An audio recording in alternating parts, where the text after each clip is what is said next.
building his base basically as a wall, so he's not going to be able to fully wall it in because of the trade route, but I'd expect he may add some other... can, I guess, build a sort of wall segment there, but yeah, it won't cover the full. It won't cover the full gap because berries do have a kind of no build radius around them, which is larger than their obstruction radius. You get what I'm saying? So units will still be able to pass through that no matter how you wall. Yep, and ForJustice is only gathering coin, so he's not going to make a trading post, which is an interesting... Yep, interesting play from diarouga to actually show him where his explorer is with all those natives. They're going to chase him down. Well, of course, he does have the poof ninja ability, and he's smartly leading his explorer away from his first explorer, so that won't be in any trouble. I tried to check the deck, and it's... Right. The game might have crashed. Your game might have crashed. Yeah, I don't know what's going on. Okay. I'll just see drive. Nope, we're good. Alright, so, okay. Back in, okay.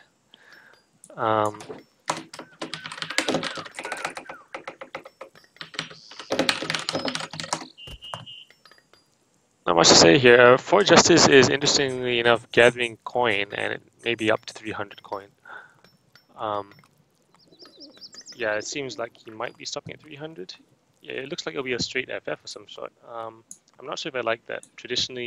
Not traditionally, but I do prefer a semi-FF this kind of meta. Yeah, if anything, just to try to chase down the heroes. One second. Stream is offline apparently. Okay. This should be bad. I think my obs might have crashed when I did that. It says it's live again, so it should be back. Okay. It'll take a while for them to get used to it anyway. Anyway, while for them to catch up to this, ForJustice will likely be sending 700 coin first. He's using the 400 wood to build one trading post. He might build two, or he might put a few TPs down. As mentioned before, they do give that economic bonus. No, it looks like it'll be a Carl, where he's basically a stable and a trading post. And diarouga gets the full scout on that. Yep, 700 coins. So he might just go for full boom or something, or he might. Yeah, I think he'll probably just boom as hard as he can before he starts to mess up. Now that he knows that there won't be any kind of pressure coming. Not that pressure would hurt him anyway, since he's Japan. ForJustice has just clicked up. diarouga, on the other hand, has just shipped 600 wood, which will probably go into maybe a trading post, who knows, but definitely more shrines and perhaps a stable. But I'm not sure how effective a stable is going to be against Sioux unless he builds Wakina rifles, which could be likely. But he does only have a Carl at the moment. ForJustice is Aizamk with a wise woman. Is that the fast age up? No, it's not. What does that give you? I have no idea. I don't either, actually.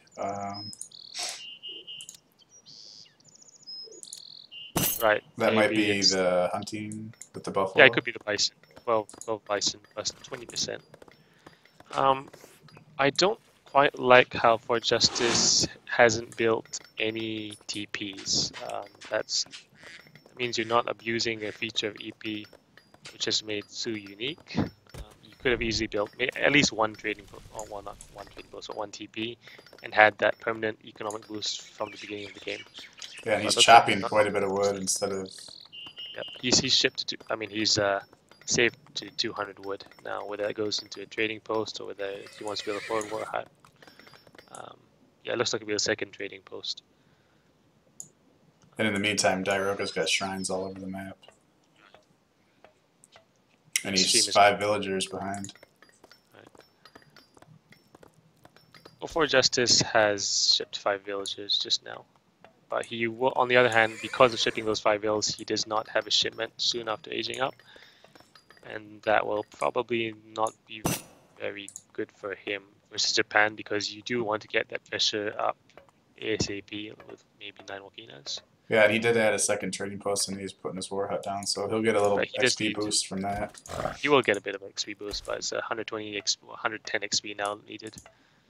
And those 4 Ashis might actually kill the villagers. And the Beasterios. Yeah, it probably will. He needs to somehow use his explorer to. Yeah, he's going to do that now. Okay, he did a good job of spreading out his guardians around diarouga's base to scout. So he did see that coming, and that could have saved the war hut. Yeah, it's actually quite smart now that you notice. Now that you mentioned that he's got spread out like that, so he will know if diarouga ever moves to that hunt. Well, not to the hunt, but to that coin mine, stuff like that. Yep, and he has his stealth scout here, so he's got pretty good vision right now. He's losing some of his converted units, but so far so good. And he is starting rifle rider. Yeah. Well, yeah. And so diarouga is actually up to the next stage with a shipment. I'm not sure what he's sending. Yeah, he'll see these rifle rider now, and I'm sure it'll be Yumi. Yeah, I don't really like how ForJustice has played this out, really. Yeah, well, I think diarouga's pretty fine to just engage here, regardless of what ForJustice has shipped here. What's that? Yeah, look at that. These rifle riders, they have a lot of DPS, but they have extremely low HP for their costs, so. And extremely low siege, so building Walking rifles and rifle riders and sieging down shrines, which is not only very slow and inefficient, but also giving your opponent full vision of what you have. That's not something I really agree with. And 9 Yumi ship from diarouga, and he's got the upgrade coming in, so he'll have the disciplined Ashi and disciplined Yumi. And here we see the first TPs actually coming out. Yeah, a little late.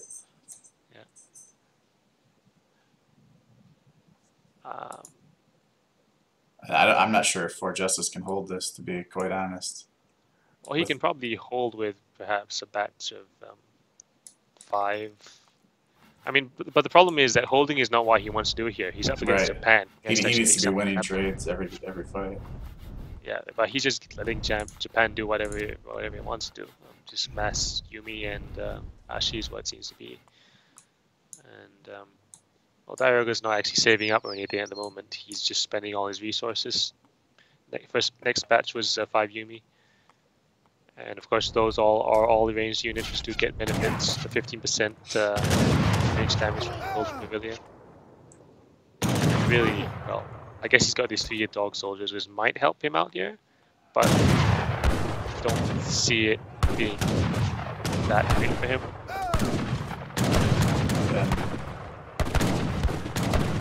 Yeah, this is big reinforcing batch there. With another 9 Yumi shipped and 5 Ashi out of the barracks. Yeah, the rifle rider is not in that great of a position, just getting DPS after. Basically the Yumi counter everything that's left. At this point, yes. Just letting Japan do too much early game. It's not over yet. ForJustice does still actually have the big button, which he could use and pop on his Yumis or something. So there is still that possibility. You can see diarouga is actually switching more to Ashis, and I like that decision because now that he's got enough for Yumi ball to counter any rifle riders or anything, he can just start making pure Ashi, and I think that's what he's doing right now. Yeah, I don't think he actually has made any Yumi to this point in the game. He had the Aizamk, right, and then the 2 shipments. I think he trained 5 or something. Okay, maybe so 10. yeah, but not many. Anyway, yeah, not many, and just Ashi from now on. Well, no, look, he's got another batch of 5 Yumi, 5 Ashi. So he's doing split right now. Right. But ForJustice hasn't been able to put any pressure on his eco. He's basically relying only on unit shipments to keep any tempo right now.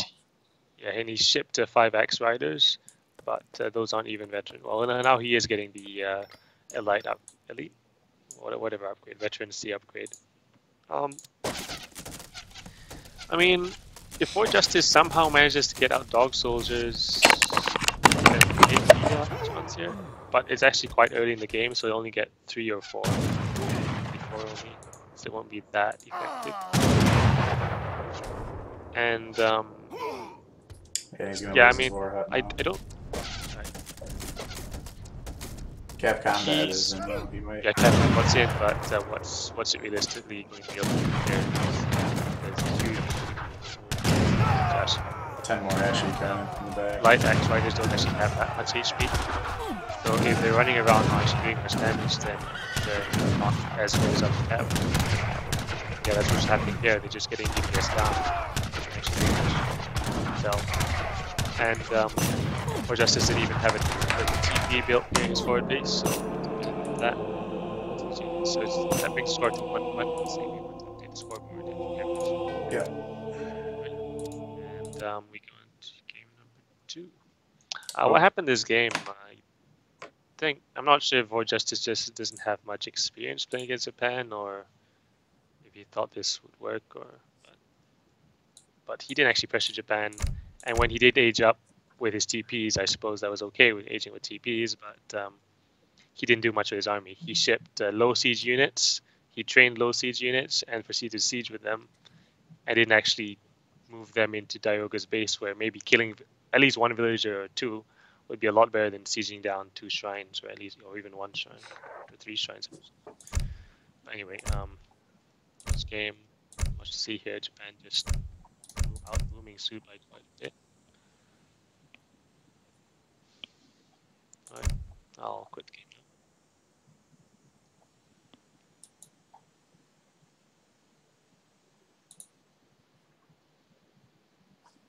Can you check the stream, see if it's okay? Sure. I mean, it's alive. Yeah, it says I've been live for 12 minutes with no trap frame, so it should be fine. Yeah, it does seem fine to me.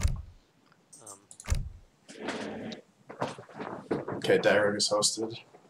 Right.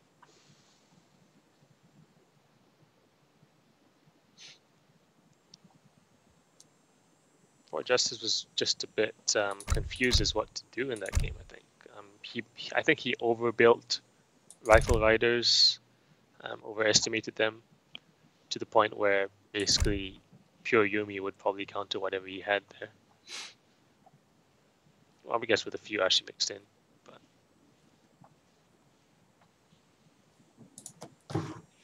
Pampas is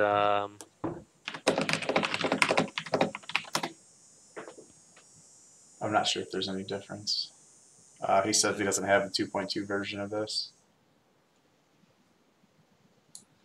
I'll check if I think I have it. Okay.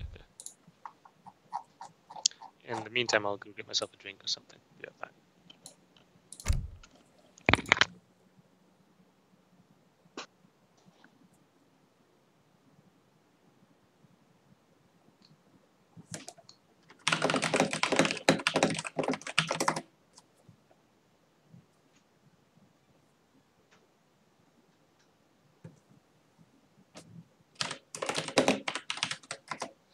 Okay, so the lag's a little better, that's good.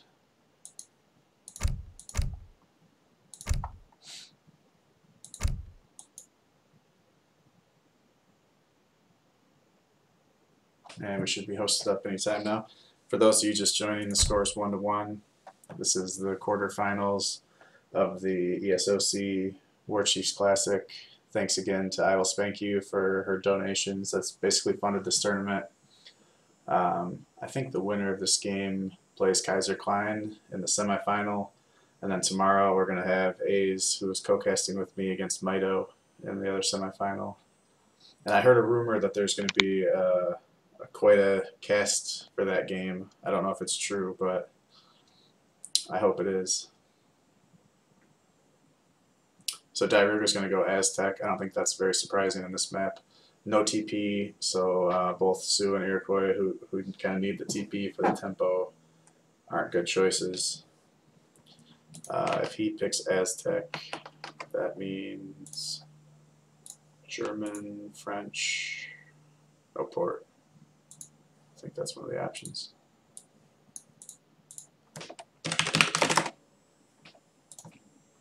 Okay, so we're going to have port versus Aztec on Pampas. A's, what do you think about this? First of all, can you hear me now? Yeah. Okay, good. I think this is supposedly port favored, but you do have to note that Port does rely, well, the strats recently, they do rely a lot on having a trading post. And while Aztec doesn't really need a trading post to execute most of the strats, so I mean, there is something to note here. And the nats on this map are such that you do have a native upgrade which gives your hand infantry 50% more siege, which is going to be extremely good for Puma Spearmen. Yeah. I mean, it's that. Especially That is something to note. Yeah, if the Port player goes for some kind of turtley town center play, that's a pretty good update. Yeah, I do expect Port player to send Minutemen, Colonial Militia at some point or something. But I think diarouga's missing a hunt. Is he? 1, 2. Yeah, he's missing a hunt.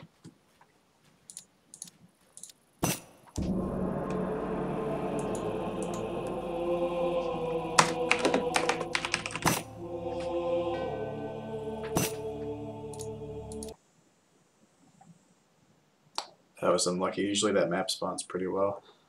Yep. So we'll try it again. This is game number 3. The series is tied 1-1. And this is diarouga's native pick first. Alright.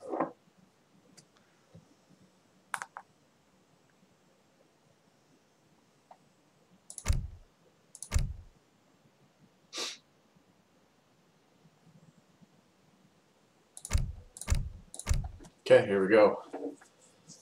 The map is Pampas Sierras. Alright, well, I guess we'll redo the commentary. Well, we'll wait until the game starts, check the hunts, and yeah.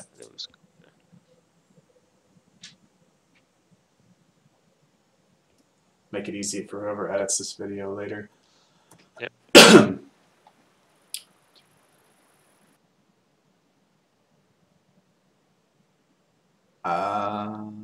Yeah. Looks a little better.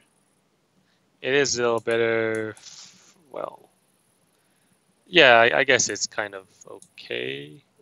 It's slightly more diarouga favored, but at least everyone has. Yeah, his first hunts are a little farther away though, so I think it's pretty fair. Okay, well, we'll go with this. They both have 2 mines, 1 in front, yeah. 1 on the side. Yeah, I think it's okay. Yeah.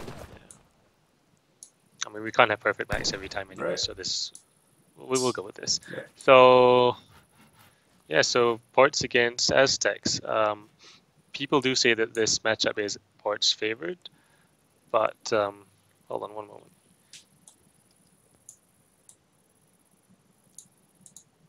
So diarouga's he's got a 40 coin right away. That basically means with the wood start he can get the market and hunting dogs pretty quickly. He only has to chop the wood and 10 coin. Both players scouting the kind of the high side of the map here where the llamas spawn. Diarouga missed this one. He's going to see it when he brings back this llama, and he's going to get 1 more. So far, ForJustice is going to get 4. And it looks like diarouga could also get 4, so it would be an even split. Diarouga also comes across 90 food treasure, which is good for him. He's trying to age fast with Aztec and put pressure on quickly. Go ahead. Well, I mean, yeah. So basically, as I was saying earlier, like Port against Aztec, people say, well, diarouga himself has said that this is Port favored. I've seen him say that before. But I think that because this is a no TP map, it is not as Port favored as it would be on a TP map because, for example, if Port ever does age up to age 3, they won't have that shipment waiting for them. And yeah, so that's basically how things go. ForJustice is already hurting his 3rd hunt. And yeah, probably smart to do it because Aztecs do want burn pressure, especially on EP where Port has well, cheaper villagers, let's say. I'm not sure what the current amount is because they've gone through quite a few iterations. Is it 85 food? I believe so.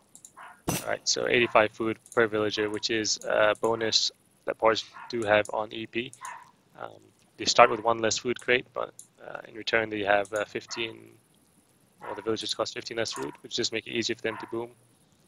And ForJustice did lead with Colonial Militia, so he's going to be defending here, which I don't think is surprising. But I don't know if Diarouga has been known to play some pretty boomy Aztec styles. Those usually involve having a trading post, but he will do that. yeah. I don't particularly like the decision to send Colonial Militia first. People will know that I do like Colonial Militia, but the timing of when to send Colonial Militia is pretty important, I think. For example, I mean, ForJustice could have just saved that shipment and sent Colonial Militia if he thinks he needed to. Because, for example, if Diarouga sits in his base and does nothing, then that's one wasted shipment, which could have been, say, 700 coin and a faster age up. Instead, ForJustice has preemptively sent Colonial Militia, and Colonial Militia is something which can be scouted. For example, if you click on his town center, you can see that it's got the anti-ship attack of 112, which does mean that, you know, CM has been sent. You've got the extra 50% anti-ship attack, and Diarouga can decide just to not attack at all. That happens, and it looks like that's what he's doing in the first place. He's doing his trademark FI. Yeah, well, not necessarily FI, but at least he's just, you know, dancing. Yeah, at least FF, right? So yeah, he'll dance the warrior priests. He'll play defensively with the war hut, probably in his base with 600 wood, 700 wood. Yeah. So basically, the decision to send Colonial Militia here was pretty poor on ForJustice's side. He basically wasted a shipment, right? I mean, he did. Well, it's not wasted yet. I mean, it could be of some use if once Diarouga ever attacks, you can call those Minutemen batches. But he could have done a lot better to save that shipment and use an age 2. And that's, well, that might also have been a decision he might not have taken if he was used to Diarouga's style playing, because as we all know, Diarouga loves his dancing on the fire pit for just doing that early parts of the game. Yeah, and an interesting note, he doesn't have Smoking Mirror in his deck. Right. So, well, I don't think. No. So he's not going to fully abuse the hero. Yeah, I suppose there's that. I'm just, you know, okay, well, okay, so basically, ForJustice has chosen to place his second town center in that spot. Now, when I say that spot, you can kind of hear, like, that spot. Now, look at what that second town center is doing. First of all, it's, well, it's basically controlling no gold mine, so... Right. And it's not extending his sphere of influence much further than what he's got in base. Basically, if he would have put it where this house is, he would have been covered by the first town center and the gold mine. So exactly, that's a lot better. And maybe what his line of thinking was, he was expecting Aztec to rush, in which case he wanted 2 colonial militia town centers in range of each other. But that was basically playing it blind. You can play it blind sometimes against certain players because they basically repeat the same strats over and over again.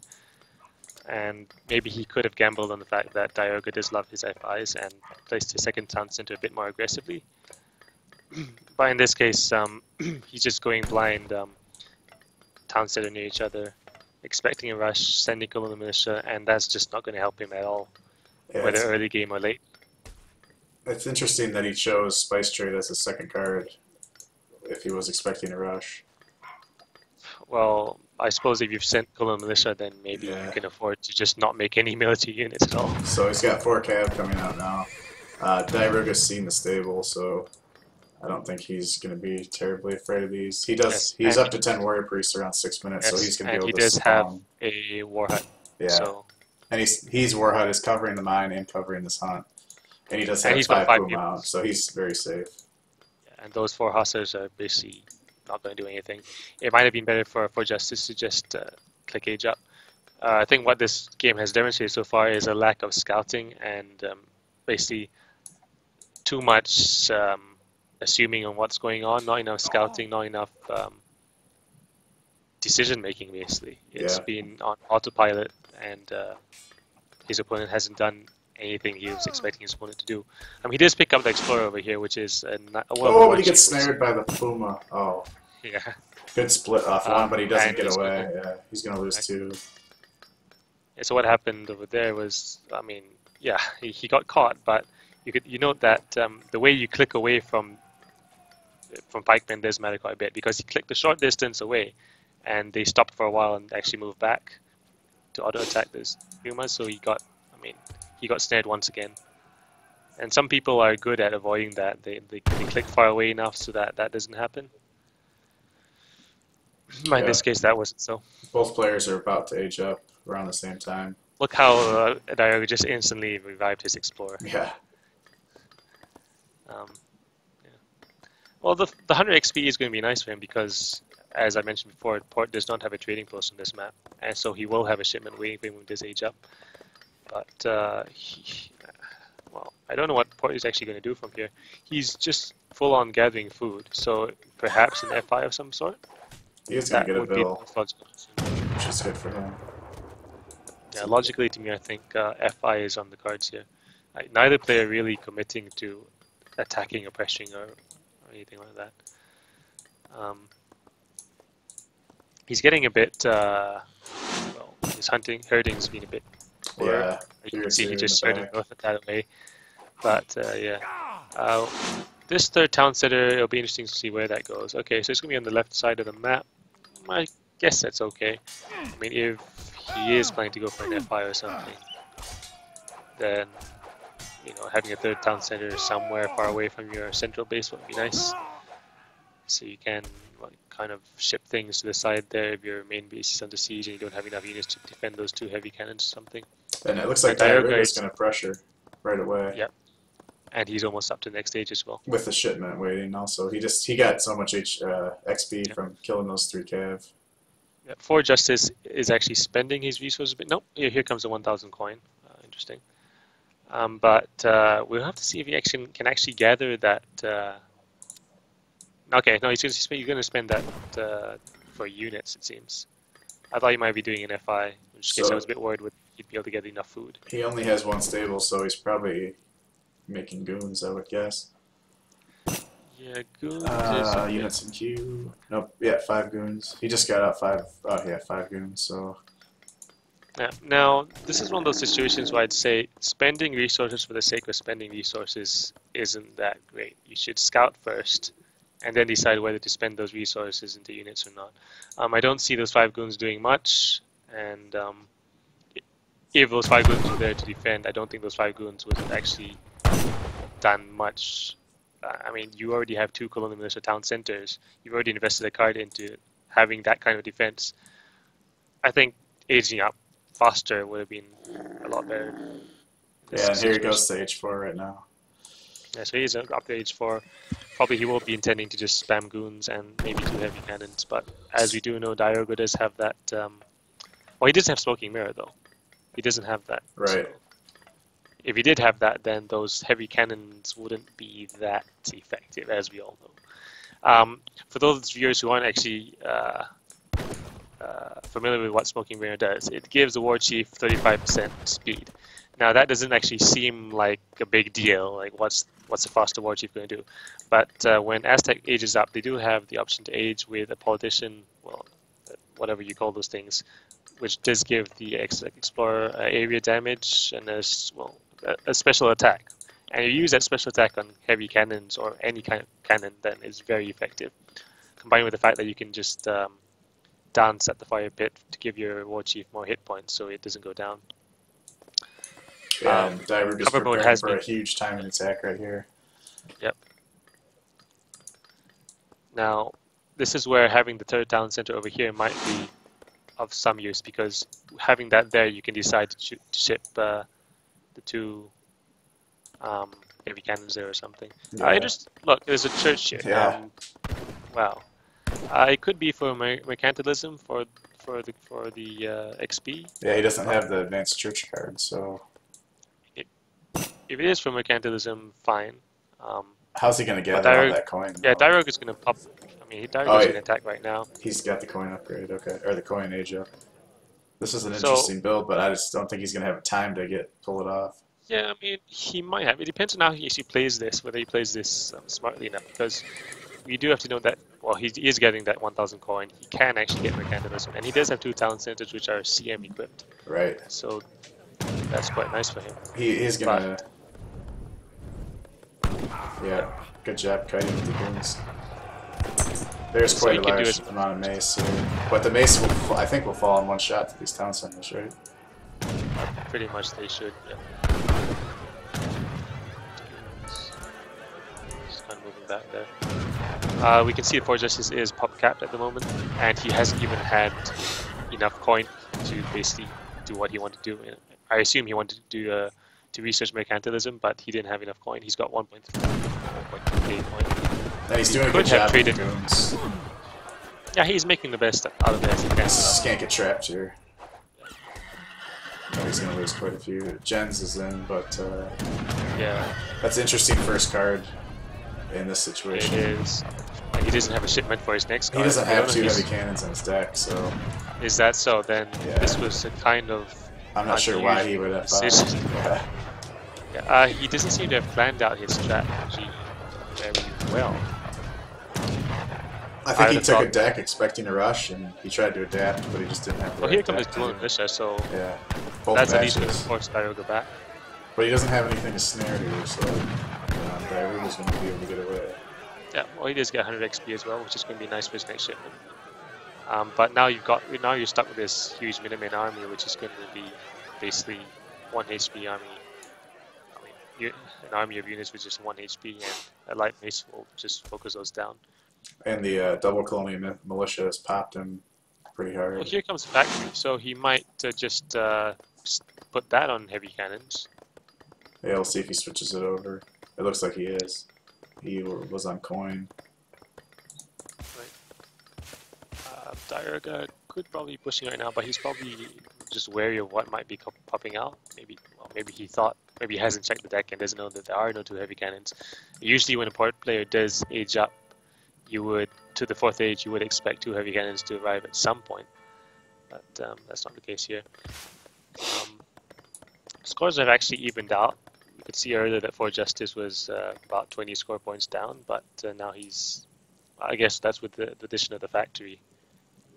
That's been evened out.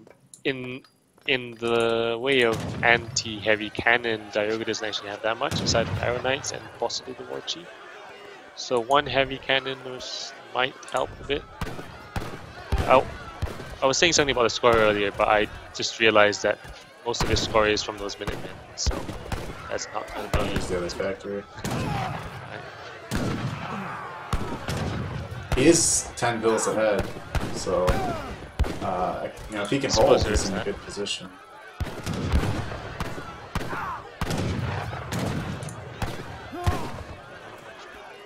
Yeah, so another small batch of Minutemen called there. And he's got a lot of coin. I wonder if Mams are coming next. Yeah, now let's just quickly switch over to what diarouga's doing with his villagers. I think he just recently had to transition his villagers all the way from his base to the outskirts. So, and once villagers are like not in your base, then that does give player with faster moving units, in this case dragoons, a chance to maybe do some distraction. I mean, in this situation, I wouldn't really like to engage directly with my units. I'd probably just distract as much as I can by enough time. At the same time, he might just be having... yeah, here comes the first heavy cannon. Yeah. But there are these Eagle Runner Knights, and they're probably going to kill that pretty fast. And yeah, once that heavy cannon goes down, and there's nothing else that Red has, it seems pretty favored for Aztec. Just GG. So pretty one-sided game there. It could still have been different if he had the 2 heavy cannons. I feel like it's okay to be greedy with the first factory because that gamble paid off because diarouga didn't actually push in too much. But if instead of the second factory he had shipped 2 heavy cannons, then he'd have 3 heavy cannons at this point with a few goons, and that's a lot harder to break. Right. Yeah, he wasn't too sure what to do basically in this situation. Yeah, I think like you said earlier, I mean, it basically started off with the lack of scouting, and it kind of dictated the pace of the game from there. It was more of he was reacting to things that he saw like macro-wise rather than the scouting information. Yeah, pretty much.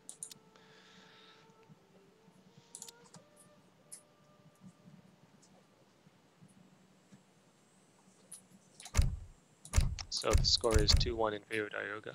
It is a best of 7, so Yes. first 4 wins.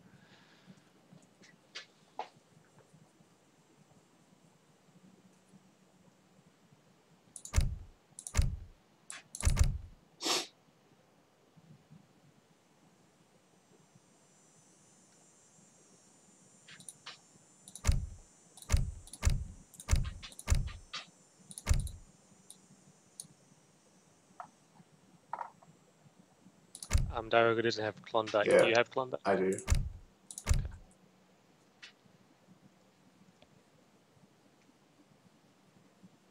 I think he has all of these. He just forgets that they're titled UI first.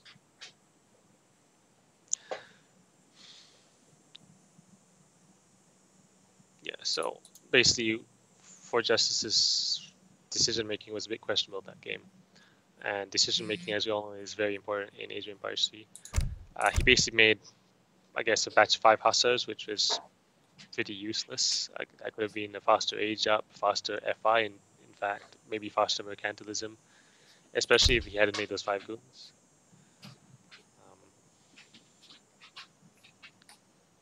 Yeah, resources going into the wrong thing there.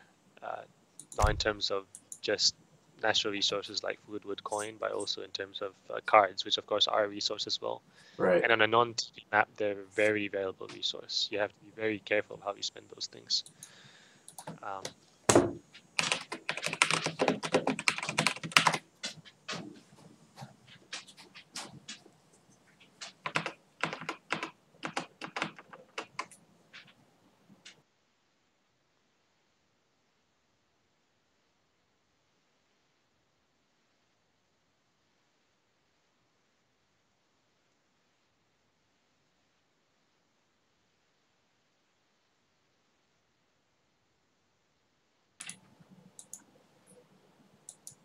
So looks like we're going to see the same matchup in reverse. So.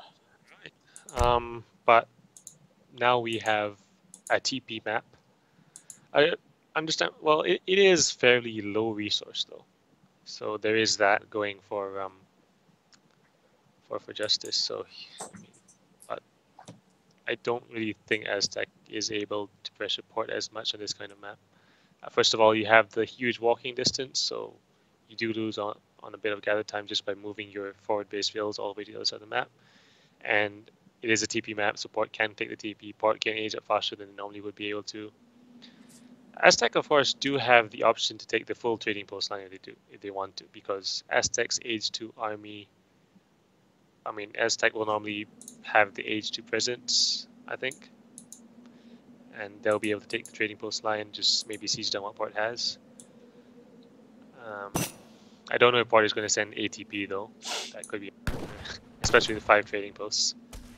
What do you think about the hunt?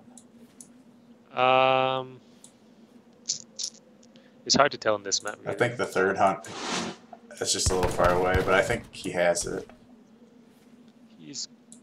Yeah, I mean his hunt over here is fairly close as well. Well, I mean, considering that ForJustice has like 2 hunts in the first place and 1 forward hunt, then you see that diarouga is pretty much in the same position. He's got 1 hunt in base, 1 hunt at the side, and 1 forward hunt over here. In fact, 2 forward hunts. So okay, yeah, I agree. Okay. And then coin mines are fair. Yeah. Yeah.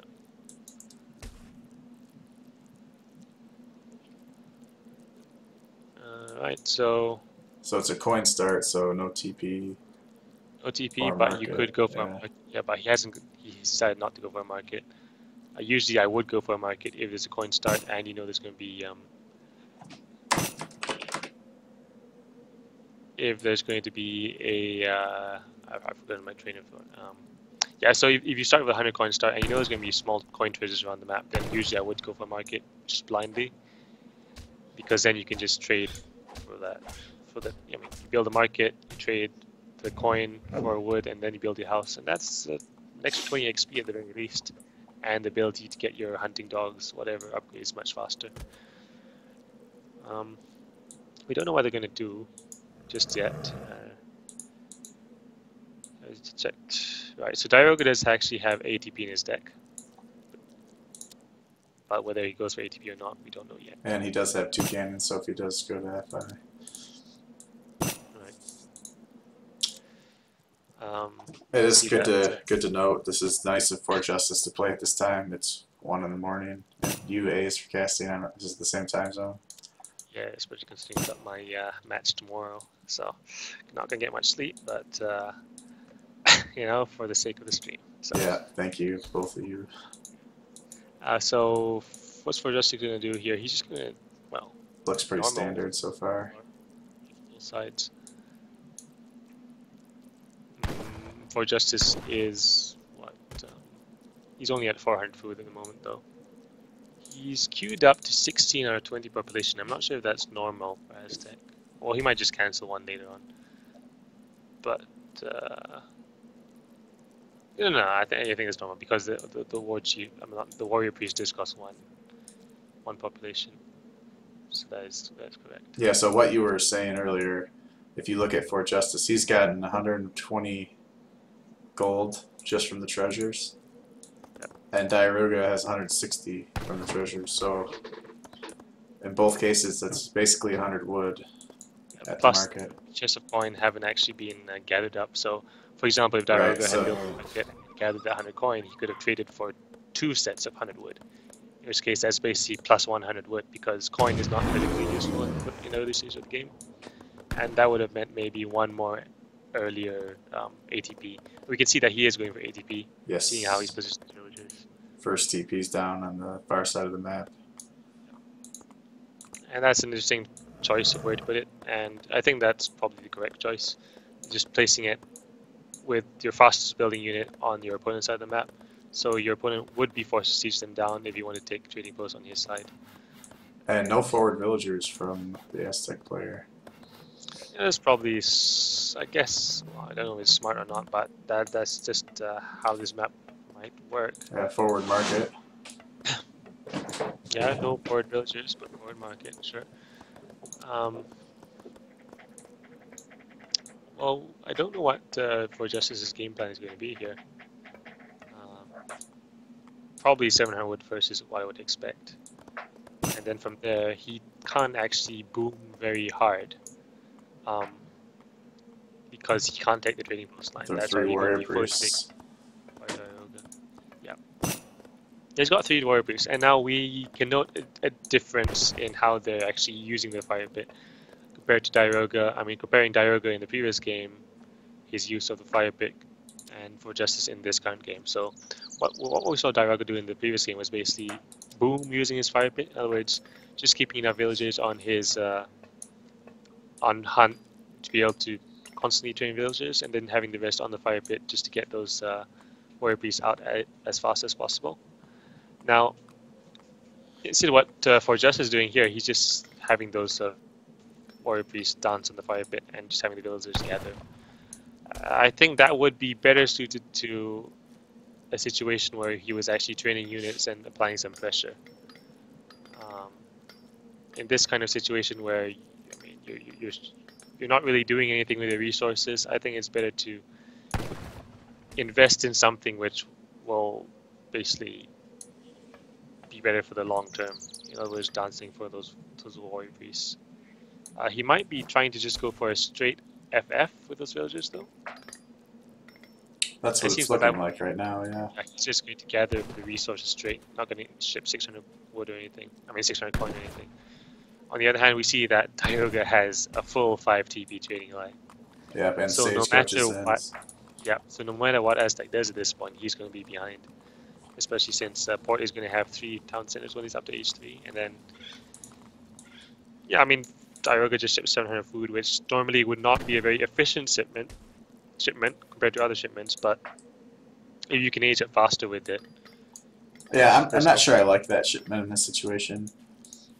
Well, I think it's perfectly fine though in this situation, because he'll be just able to age up just like that. Yeah, he's aging right now, and plus he's got all the 5 TPs. Yeah, he had the 5 TPs on food anyways.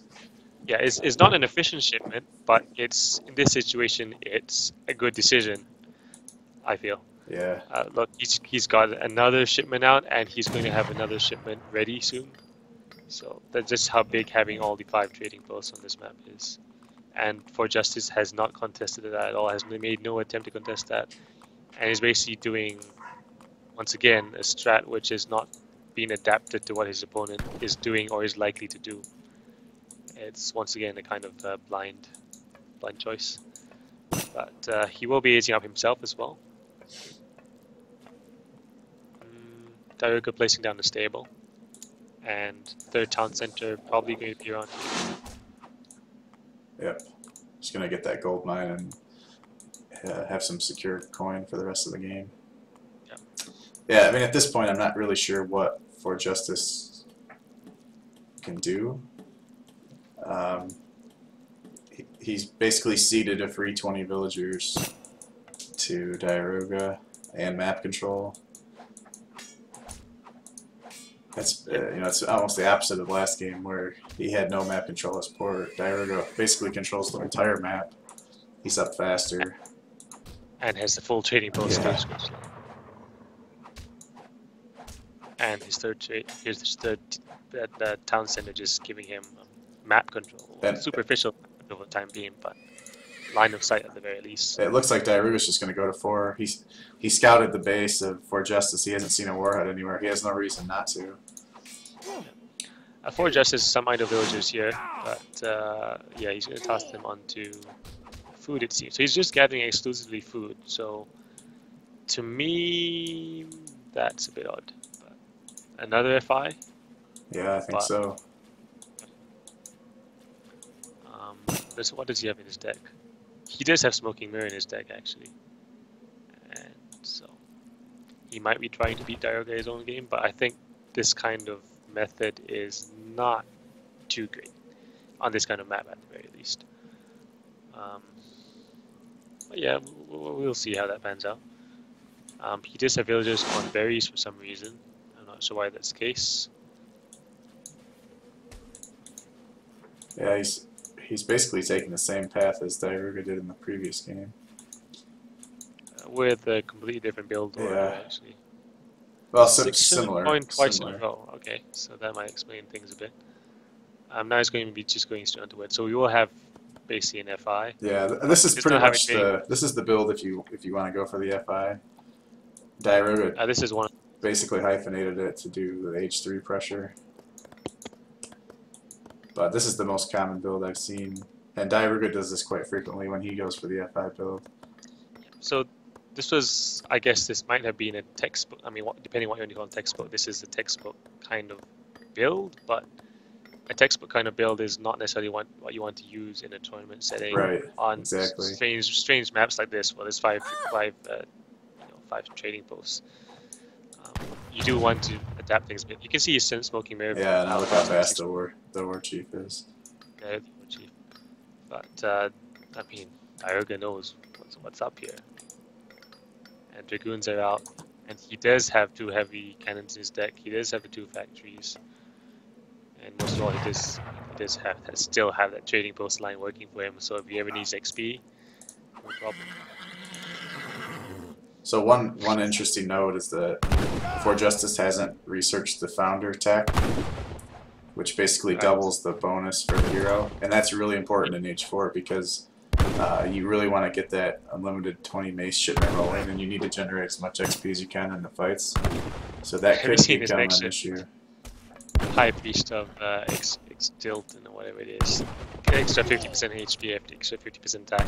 Yeah, and he's about to age up too. Stats. He's got 1500 HP right now, and he's about to go, 2200 HP. Yeah. Now he's got the swashbuckler attack also. And there it is. Takes out basically 2 goons.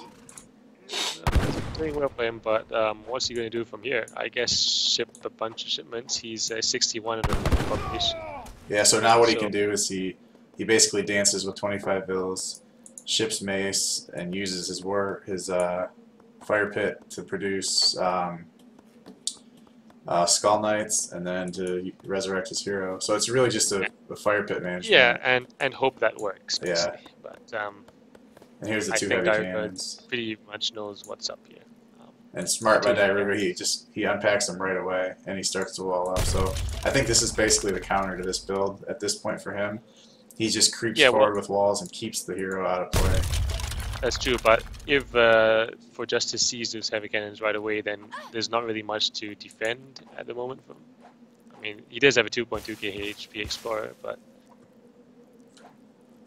yeah, if he just went straight ahead to the town center, he probably would have been able to snipe the heavy cannon. Yeah, I think he's gonna waste. At Look least at diarouga smartly. He's splitting his units because not only does the swashbuckler attack do a lot, but the warchief has an area hit when he gets smoking there. Oh, and he just takes it out. And the warchief is coming here, but it's just gonna be too late to even deal. And now these mace are in jeopardy. He can't do anything here. No, well, what's he doing? Yeah, that's not smart. He's just sacking these mace. He's trying to go into melee mode, and they can't even kill him fast enough. He's gonna lose all. He was trying to go into melee mode, and he was pretty decisive. Oh, he went to wake up his hero. Oh, I see. Yeah. And look at that. Okay, so that was an okay decision then. But he's not microing his hero. He's not killing him. He can. There he goes. Yeah. He could have easily killed that heavy cannon. Yeah. And now it's gonna live. diarouga with emergency coming in the back too. It looks like instead of trying to revive the explorer there, he's decided to just revive him at home. Well, if everyone's unsure of how the explorer got up again so fast with full HP, well, I don't know if it's exploit or whatever, but the thing is that, I mean, it's basically use of the fire pit to heal the explorer back up. There's a wall here, so the explorer won't actually be able to do what he wants to do. He will have to go the full long way round, and that does give time for the heavy cannons to shoot at him. And at this point, the game is just fully in diarouga's favor. There's not really that much that ForJustice can do. Yeah, I mean, behind this, diarouga can basically just boom as much as he wants, and it uses factories to produce more heavy cannons. Yep.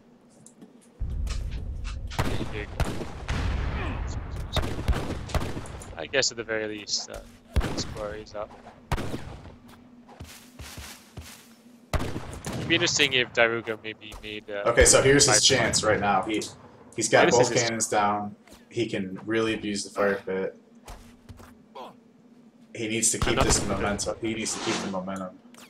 Yeah, he does have two factories, so. So basically, how this works for people that don't know, as long as he has units alive, even if he loses his hero, he can regen it in a battle. You know, just stand back up with full HP. So you'll see he's going to swap it over. Is he going to swap it over? Yeah, okay, so he's doing it right now. He's going to regen. You can see that the HP's right back up, and now he's got another 2200 HP tank. Yeah, look at these 5 spies. I would have liked those to be trained a bit earlier, though, because basically once the explorer dies, the warchief dies, then you can just just place them there, and then this would never happen. So a situational advantage from having spies there. I know I've done this before against this kind of stuff, but having those two heavy cannons die there and all those die there could actually swing this game in favor of diarouga. I mean, in favor of Aztec, fair enough. He needs his Skull Knight, shouldn't it? Yeah. But he doesn't. He only has the one that costs coins, so he's not going to be able to get that anytime soon. diarouga does have 2 factories working for him, and he does have mass production upgraded, which just means that his heavy cannons will come out faster. Here comes out the first one, so he will have that replenished. The Skull Knights, though, they are coming, but they're pretty slowly. Yeah. Alright. He did get the founder tech, so he is going to be able to keep sending this 20 mace shipment. And see, now this is smart by diarouga. He's keeping the spies around the heavy cannon. And he's not going to let the explorer. He needs to just do a swing right now, I think. Before he falls, yeah. Now, I don't know. Yeah, I say so. In this situation, it looks like ForJustice is not going to go in and try and revive that just yet. Yeah, he's just going to revive the explorer back at his fire pit. I think he should be taking out the trading post line right now. It might be too late. It might seem to me here that diarouga has a lot of experience playing with this strat, but not much against this strat. With his decision making in this game. I know it's a bit different from what I might have done. So here comes. Oh, and he did. He did his swashbuckle before he got to the cannon. Yeah, so that's not going to be too good. But But he's going to get on top of it. Yeah. Wow. What can I say? Well, I mean, the heavy cannon's still alive though. Yeah. And they are doing quite a bit of DPS there.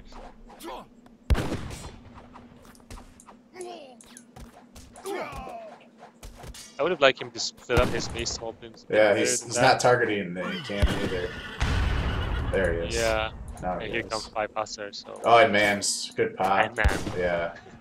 Good timing. And because he was doing all those dances for his war chief, there has been no extra supply of anti-cav in the form of Skull Knights. And Skull Knights plus war chief actually what make this work. Without the Skull Knights, you don't have any protection. And diarouga is back in it again. I thought for a moment there he might have been a bit of trouble, but yeah. You can see he's been focusing quite a bit by his idle villagers. Well, he will be moving them now, but yeah. So heavy cannons and Mams and Hussars there.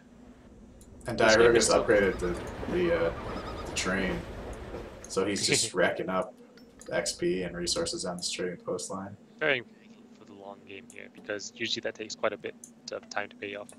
At the very least, though, it does give you that extra XP boost when you upgrade this get finished. He smartly is rebuilding this wall.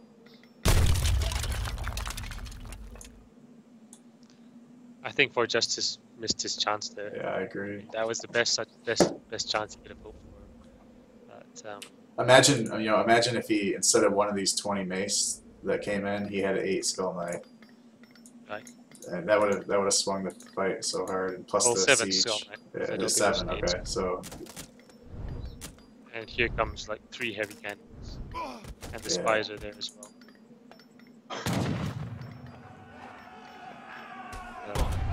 Looks like he'll still be able to get in there even with the spies. Maybe kill 1, maybe kill 2. But they're just doing so much damage at the same time. But wow. Skull Knights are there actually, and the hero's still, he regen the hero perfectly. And somehow, Aztec has come back into this once again. And I think diarouga was expecting to win that fight. Yeah, we have to notice that these are veteran Sea Hussars as well. They're not guard upgraded, so I mean, not as strong as they could be. If he was expecting this kind of thing and was intending to build just Hussars, then he'd probably have those upgraded. And you can see that he's not actually sure himself how to play against this strat, because you can see how he started off with Dragoons. He probably knew that this was the kind of thing that was coming. But then after starting with the Dragoons, he said, oh, okay, never mind, this isn't working. Let's try switching to Hussars and see if that works. Well, he does have net Dragoons now, actually. Interesting.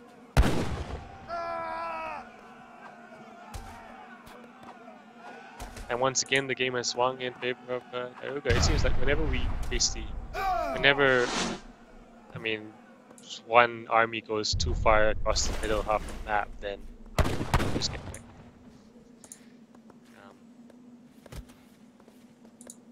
I don't know why. Okay. Yeah. Right, so looks like he is going to be able to take down, almost take down the second heavy cannon. It would be nice if he could have taken that out, but ForJustice has actually got a 200 pop cap limit. He's not at 200, but he's built enough houses for that. Yeah. But he's got pretty much no villagers. He's got half the eco of for it at the moment. But he does keep winning these strings miraculously, with the aspect for chief in the mix, which he's going to send in again. But I think that was a poor decision, because there was nothing backing up 3 heavy cannons being down. Yeah, now he's gonna have 4 in his 5th heavy cannon, and I just don't know how. If he splits the cannons so that one of the swashbuckler I mean, you don't attacks. actually even have to split the cannons. What you can do is basically bunch up your units close to the cannons, because the swashbuckler attack has a cap on it, Oh, which means that so if you it put saps the area. tank Yeah, units next that's to a good idea. exactly, and that's the idea of what the hussars are like, I suppose. But, I mean, he's completely switched over to a Castador Goon heavy cannon composition here, and now he's just going to slowly push in now. He's got full eco. He doesn't have anything to fear at this point in time. There were a few times early on where he might have been in a bit of trouble, but I think he stabilized and is in a great position to win the game from here. Well, as I say that, I mean, I've probably said that a couple of times now, and this WarChiefs just changed everything. Yeah, now he can basically one-shot the hero. There's too many heavy cannons now at this point. Yeah, he is mixing in some arrow Yeah, arrow knights. knights are mixed in, but they're, honestly speaking, they're not that great against, well, I mean, they got 30 range, which only outreaches the heavy cannons by 2, and when, there's some kind of field in front of them, you can't actually target the heavy cannon directly. Arrow knights, look, he has to move all the way forward to start. And heavy cannons are actually doing. Oh, he killed 3 of them at Wow, once. yeah. Wow. So once again, back to this point. But one. Oh, there are 2 heavy cannons left. Yeah. There's not quite square one. It's gone quite a bit. There's enough goon mass, I think. And one downside to this strat, which ForJustice is doing, is like, well, he needs 1,825 experience points on his next ship. Yeah, right. Eventually, it gets to the point where the shipments are so costly Yeah, that you so can't actually, keep reinforcing. behind this strat, as a kind of backup, I think you do need to be. But he's been pretty static with his villager. I mean, economic population. He's been 57 the whole game. I don't think he's been actually been raided, but the fact that he's still at 60, I mean 58 at this point in the game when there's 24 minutes have expired. He's sent the 20 mace card 9 times now. Yeah, he's committed. He's committed fully to just hoping that this works. And there were a few times when it seemed like it was going to work, but yeah, he needs to get all that. Like he's got units scattered all over the place. Two Skull Knights, which he desperately can use right now, just basically died for nothing. Yeah, I mean, he could, I guess, be using his Skull Knights to siege down the trading post or something, and he's try and get some presence on the TP line. Not that he's going to do much of this point in the game. You can see diarouga building a nice wall just to prevent. I think diarouga can just build this and win. I think, right, with the he can get the trade monopoly. Yeah, that's true. Actually, he can probably get it right now. Yeah, he does have PS. See this spies on stealth and killing his warchief, that is. So he's basically slowly figured out how to deal with this sort of thing. And he's upgrading And his that's buildings. the mark of a good player. Like even, like adapting to what's happening. He's probably learned from the games he's played as the Aztecs against players and seen how players actually countered his stuff. I use that knowledge in this game. Look at that. He's upgraded the Bastion upgrade 7.5k HP walls, and he's just gonna slowly starve. Well, not necessarily starve the Aztec player, because Aztec doesn't actually need anything aside from his fire pit at the moment. But at the very least, starve his opponent from actually moving out from his tiny base.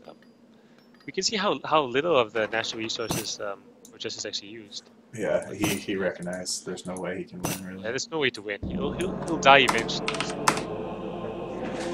So 3-1, interesting game there. Yeah, there were a few chances for ForJustice to win that. Well, not necessarily win that, but actually do some damage.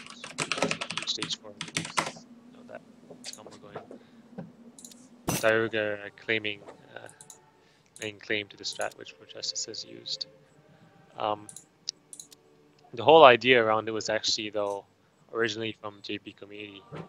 They do normally come with these exploits, or rather funky things, abuses. And I think the first time I saw the warchief thing being used was by Bonang.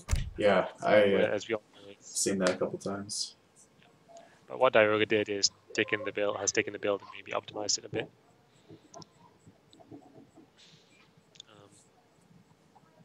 Yeah, you can see that it was actually still quite strong. I mean, we have to know that on EP, they did remove the cover mode from the Explorer, so it's actually not quite as strong as it would have been on RE patch, but it still worked pretty well. So 3-1, so here's match point for diarouga. Yep, and he is the native again, so I think probably Iroquois, which I know he feels are very strong. Yeah.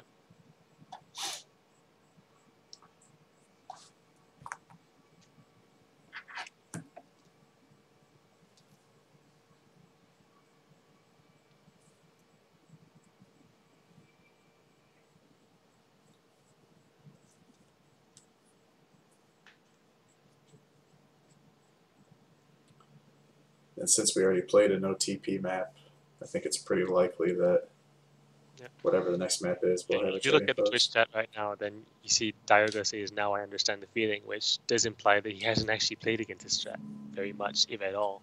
He's always been on the Aztec side of things. And that would explain why he wasn't that effective at countering what was coming in the early portion of the game, but eventually figured out as the game went on. So he did adapt enough to win the game, which is, I mean, a defining point of strong. Even if you've never encountered something before, if you've never encountered certain situations before, you can adapt as the game goes on. Like, basically hold on long enough to figure out how to win the game. Next map, I have no idea. Yeah, it kind of goes to what you were saying earlier, right? That, you know, the textbook build in a tournament game like that's not always the best. Yeah, I mean, I think we saw a little bit of that. Yeah.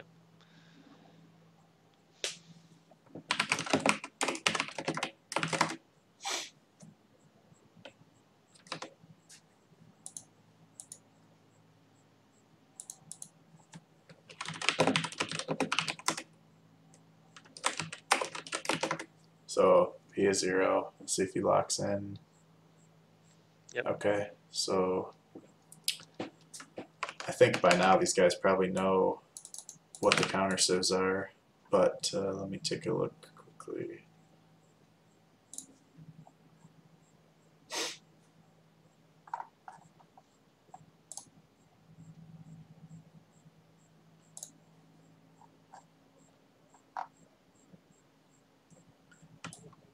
So it's Dutch, German, French.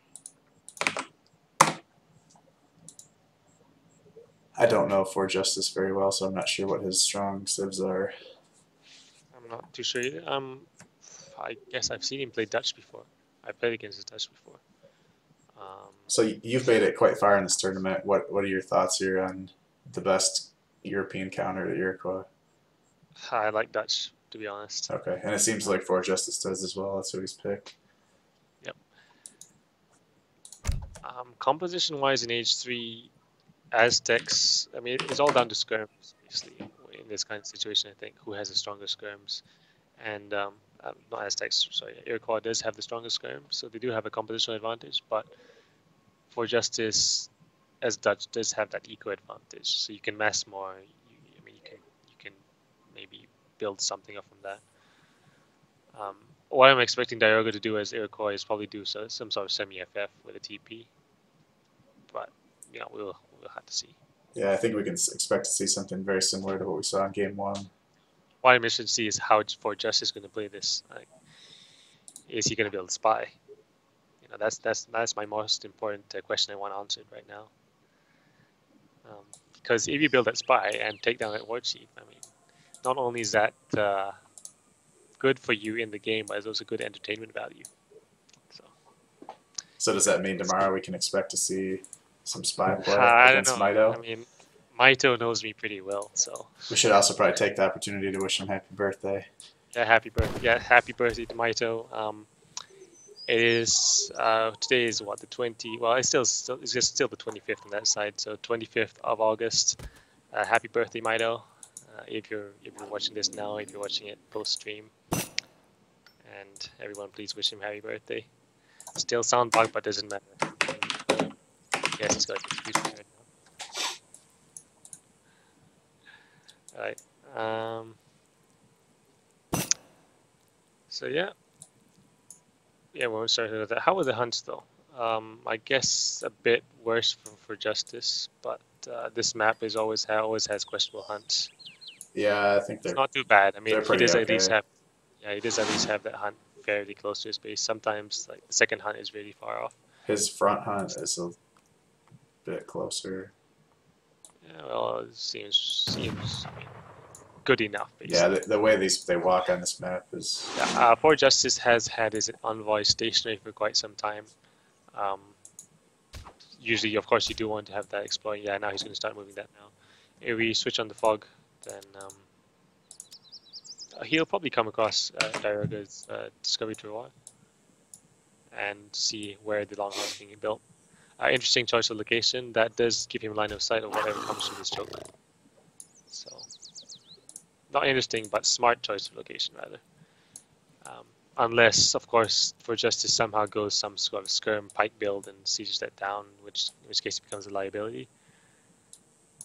But I don't expect that happening.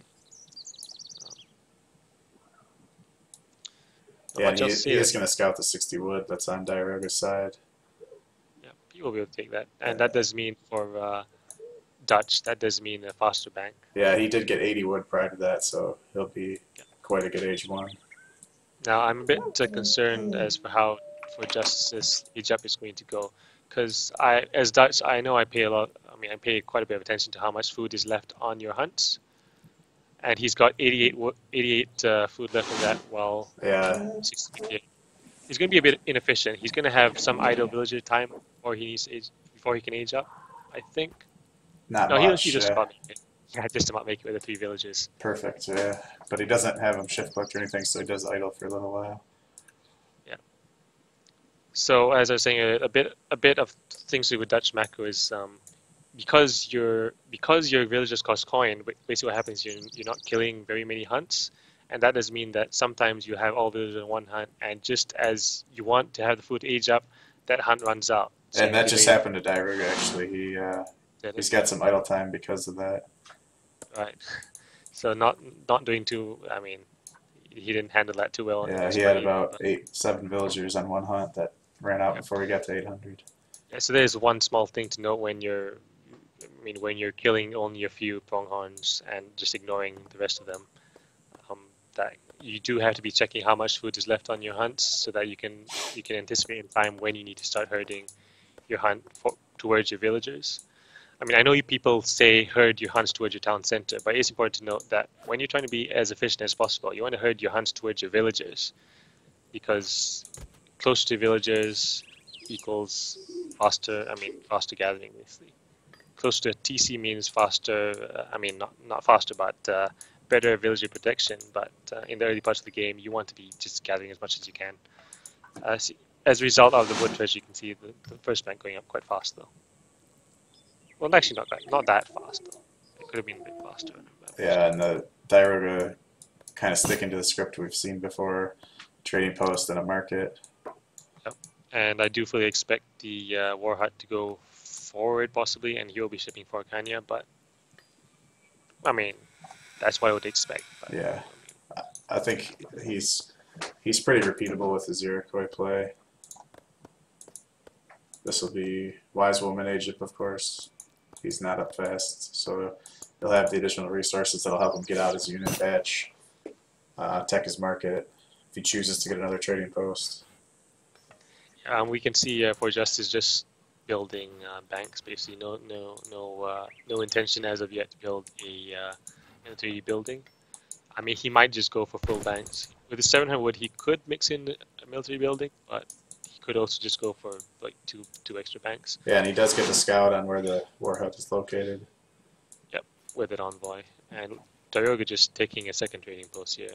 I fully expect to be another semi-FF.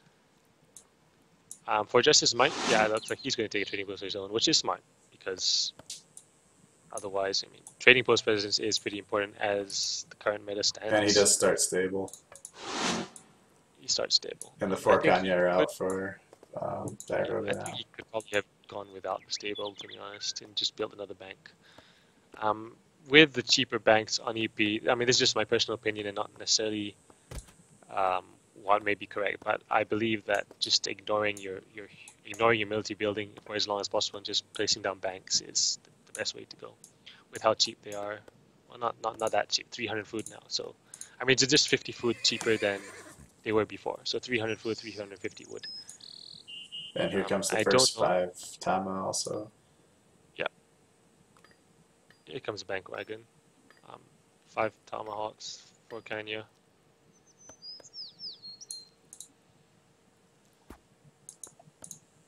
And that bear also doing quite a bit tanking there.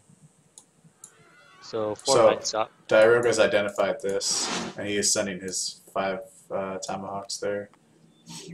Yeah, that's a smart decision, I'd say, because ForJustice won't have anything else to counter those. Like, he can only get he's gonna get 1 vill.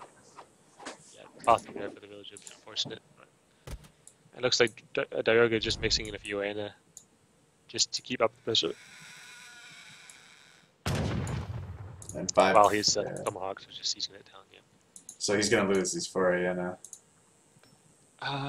Did he not scout the barrack? Or did he not scout the stable? He must have. He did scout the stable, but I guess he was just banking on Dutch to maybe not build hussars and just go straight up to H3, possibly. I mean, so I guess this was a smart decision and a not so smart decision at the same time. Well, he does have the 5 Tomahawks in time to defend here, so it wasn't like that big a loss. So basically, he did send those 5 Tomahawks away, which did give him a lack of anti-cav in that situation. And then, but if he had just kept back his Aena for a little bit and waited for his next Tomahawk batch, this wouldn't have happened. But in the end, it turned out okay for him. Still not a bad trade for ForJustice. Yeah, still not bad. He basically got all the cav and all the Aena. Yeah. For 4 hussar. ForJustice is still stuck in age 2 for the time being, and we can see his hunt is kind of running out. He is at his 5th bank, though. Yeah, that is, I mean, having that basically infinite resources, regardless of what happens, is pretty nice. But he doesn't have that much food left in base. He hasn't started herding this hunt up here. All right. Well, he will be doing right now, it seems, with all 4 villagers. But whether he has enough hunt left on his dead pronghorn in base to age up is a different story. He's decided to ship 700 coin. I guess he wants to just age up. I mean, it's a bit of an odd choice to age up, but you can actually do that as Dutch by shipping 700 coin. And he did make a batch of skirms, so we can see that Stagecoach has been upgraded. I mean, the TP has been upgraded to Stagecoach, and diarouga has established presence on all 3 Stagecoach TPs. So that's about 12 villages. Pretty nice. And he is actually up on his way up to the 3rd age. Well, yeah, ForJustice doesn't need resources yet. I think diarouga's in quite a good situation right now. He's basically he's gonna get a vill, maybe 2 vills here. Yeah, 2nd vill there. And there are 5 skirms, but they weren't positioned correctly to deal with this. They will get off shot here. That's quite a bit annoying for ForJustice how 5 skirmishers weren't quite enough to pick up Tomahawks, probably because of the WarChiefs. HP bonus. You can see them left on 22 HP.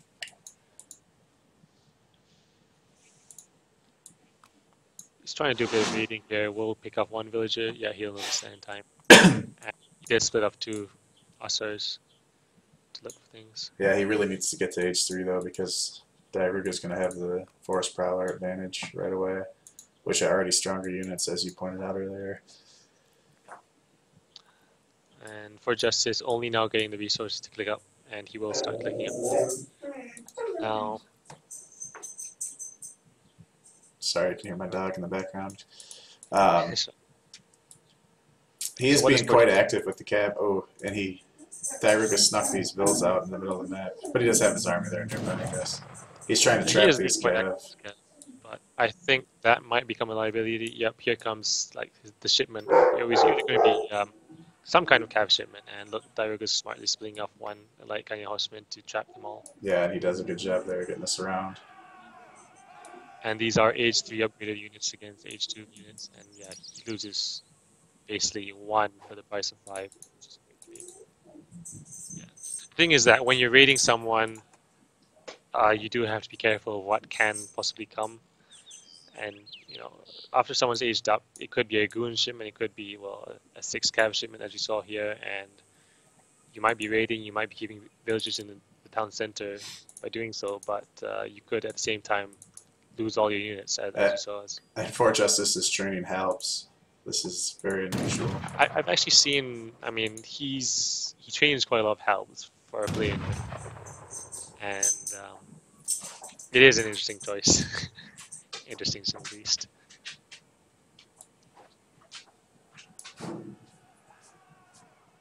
And it could be effective if Diarouga, like, yeah, he's making like Kanya horsemen, so. But yeah, here they come. Yeah, they come right now. But for health, when there's forest prowls and Tomahawks, I don't see them doing very much. Yeah, and diarouga just jams it in on top. I think he's got so much infantry right now that he can just target the helps down and the cav live. Yeah. And without a Jerome gate here, I don't know how he's going to keep the skirms alive. He might be able to jam him in here. Yeah. Actually, that's a really good use of the building placement. I don't know if that was done intentionally, but basically the way those two buildings were placed, he could get the skirms through, but the cav couldn't get through. Yep, 2 villagers going down at the same time, though they were quite exposed in the forward gold mine. 1 villager bravely stepping forward, might get sniped down. Then, well, okay, he does get sniped down. I was wondering if either player was going to notice that or not, but it seems like, despite both players not noticing that for about 5 full seconds, in the end, Diarouga just noticed it faster. Interesting second town center for Dutch here. Yeah, you don't see that very often. It doesn't cover a gold mine. Yeah, I mean, yeah, we've seen ForJustice's questionable town center placement all throughout the series. I guess it does secure the pronghorn at the very least, and you know, you do need hunt.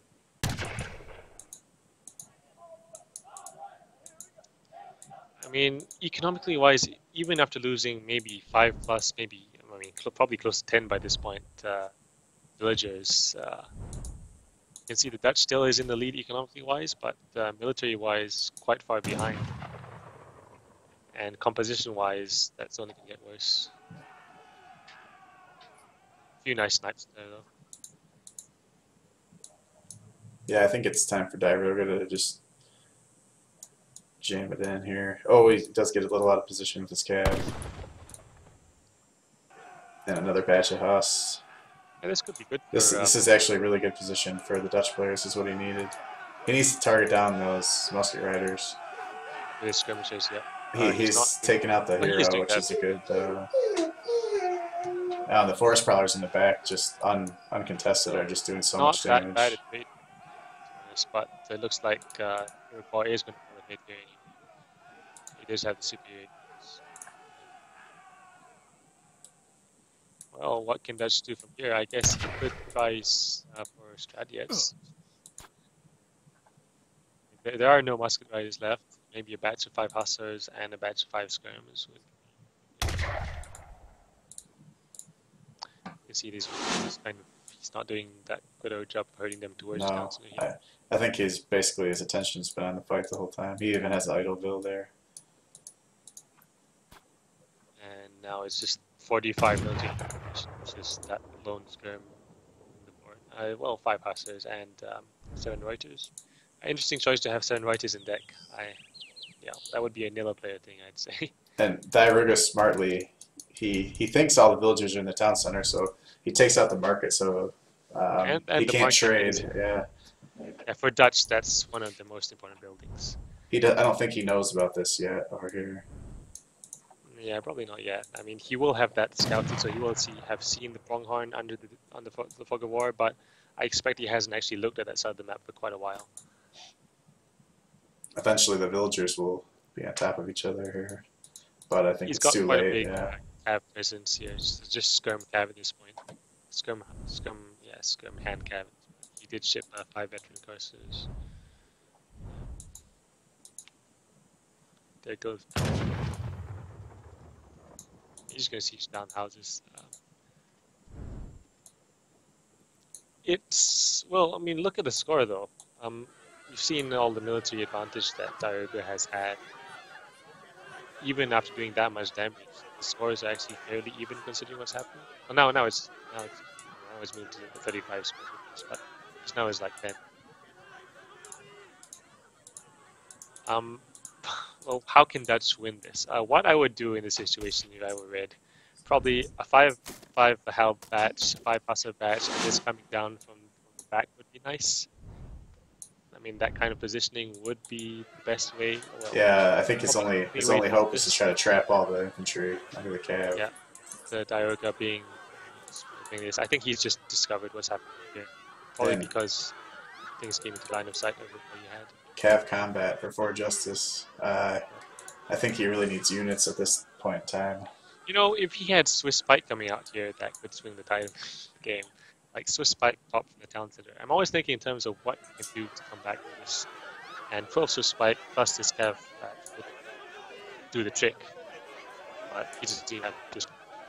Yeah, I think this is going to be the last fight here under the lag. Sometimes it's just yes, it's gimmicky card. Yeah, tier 1 lag. Yeah, well, I mean, we can see that he's focusing down. He's doing what he needs to do. And all those villagers in the town center, and there's going to be that's CG, so that could as well. And that's it, 4-1 for diarouga.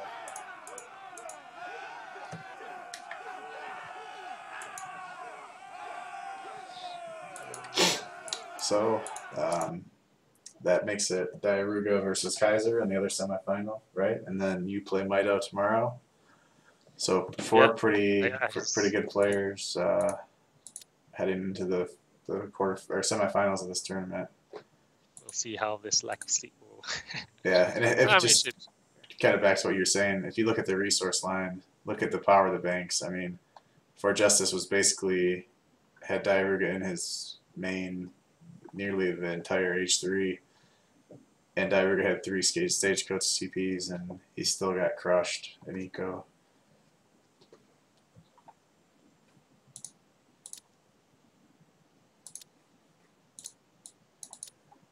What time is it in China? I think it's like 3 a.m. So it's 2 a.m. Yeah. Right. 2 a.m. Yeah, 2 a.m. Yeah, it's the same time zone as I am. So I guess good luck tomorrow in your game. Thanks for co-casting, and thanks everybody for watching. Tune in tomorrow. What time's your game tomorrow? I believe it's supposed to be 18 GMT, but